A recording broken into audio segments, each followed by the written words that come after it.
As we mentioned, John Phipps is on the trip of a lifetime. He's touring several countries in Africa, but it's not just a vacation for him.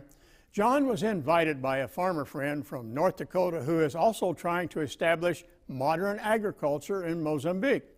National reporter Tyne Morgan caught up with both of them prior to their departure to see why farming in Sub-Saharan Africa could be the next big thing. Lush landscapes, warm soils, and a humid climate. Looking at pictures of Sub-Saharan Africa, it seems the untouched land could present fields of opportunity. What I've heard is that about 60% of the available arable, tillable land left in the world is Sub-Saharan Africa. In the two countries I'll be visiting, Tanzania and Mozambique, there's enough arable land there to have 3 corn belts. The reality is infrastructure is absent, and the civil war, which lasted for 20 years, robbed Mozambique of a strong economy. But we're really dismayed by the poverty. About 80% of the people there are unemployed, are not employed like we considered employment. And a lot of malnutrition. You could see the kids are malnourished. Hardy has seen the devastation firsthand. The situation has motivated him to make a difference through what he knows best: farming.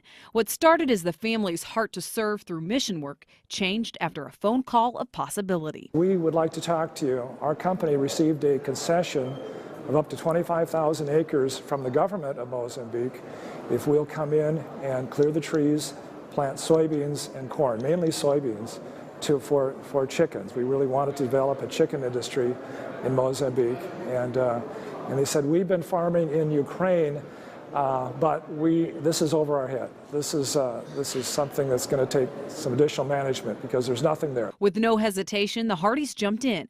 At the government's request, a little over a year later, 2,000 acres of trees have been cleared and 1,800 acres of soybeans planted. There's great potential for multiple cropping. If we can irrigate, we can grow up to 3 crops a year. And the more I learn, the more fascinated I am about the idea this could be the next big story.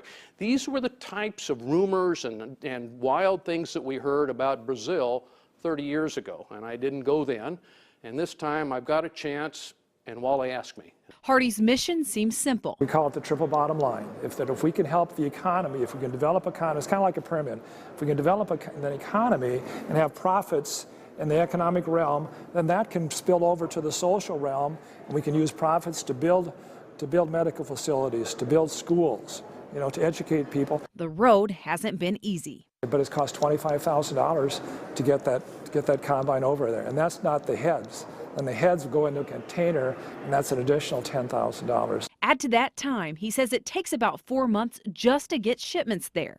That effort is worth it. He's earning the villagers' trust and opening their eyes. I think the excitement that comes when people see what can be done.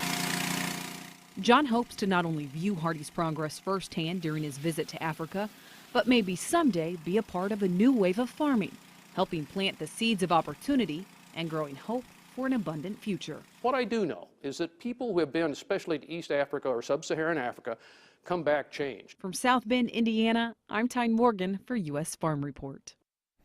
Thanks, Tyne. Several agriculture companies, including Cargill, DuPont, Pioneer, Monsanto, and Syngenta, have announced they will invest millions of dollars to help build agriculture in Africa.